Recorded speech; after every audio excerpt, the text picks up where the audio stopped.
नमस्कार किसान भाइयों, मैं हूं सीएम त्रिपाठी। आप देख रहे हैं एग्री किसान चैनल।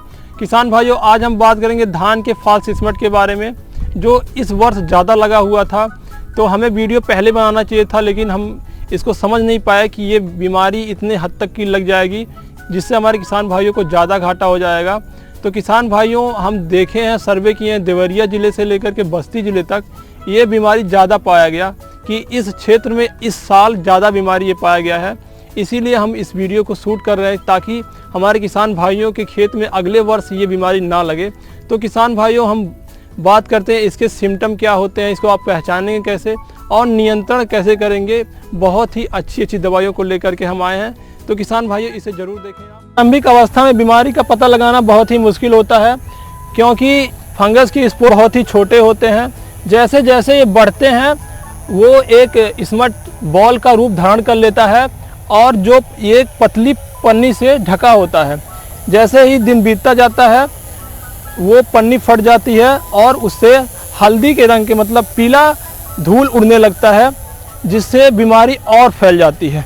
यह कुछ दिन के बाद पूरा खेत काला हो जाता है। जैसे ये खेत दिख रहा है आपको, पूरा काला हो जाता है। और बीमारी जब ज़्यादा लग जाती है तो किसान भाइयों, आपका लगभग 80 से 90% का घाटा हो जाता है इससे। अगर तो बीमारी हल्की फुल्की लगी है, फिर भी आपका 30 से 40% का घाटा हो जाता है इस बीमारी से। तो समय रहते ही इसका आप कंट्रोल कर लें तो बहुत बेटर है, क्योंकि समय बीतने के बाद जब बीमारी लग जाती है पूरे खेत में तो इसका कंट्रोल करना बहुत ही मुश्किल हो जाता है।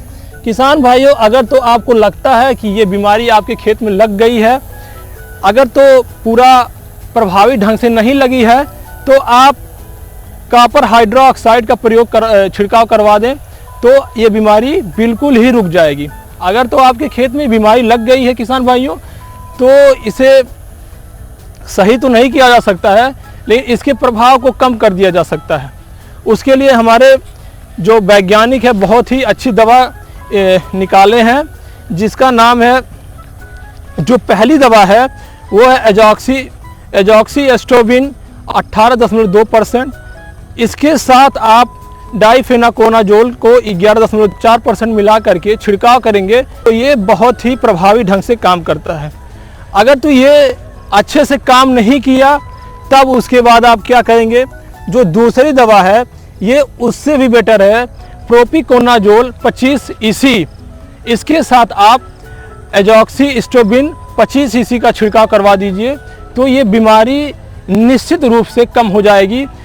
मतलब कि बीमारी तो ख़त्म नहीं होगी, लेकिन आगे जो है, आगे भी बीमारी नहीं फैलेगी।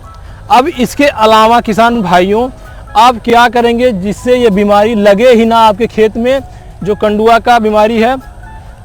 तो सबसे पहले ये बीमारी का जान लेते हैं होता कैसे है और कहाँ इसके रोग कारक छिपे रहते हैं।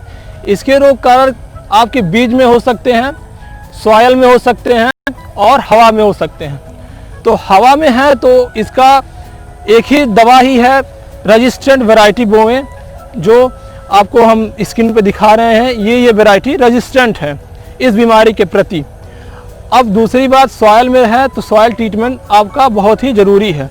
सॉयल ट्रीटमेंट के साथ साथ आप जब धान की रोपाई करें तो धान जहाँ से खरीद करके लाएं तो उसका सीड ट्रीटमेंट बहुत ही ज़रूरी है, चाहे वो फंजीसाइड से हो और चाहे हॉट वाटर ट्रीटमेंट।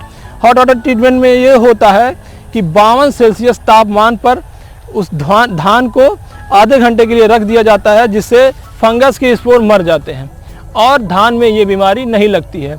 और देखा जाता है किसान भाइयों, जब खेत में आपके वाटर लॉगिंग कंडीशन होती है, जल भराव की स्थिति, तब ये ज़्यादा लगती है।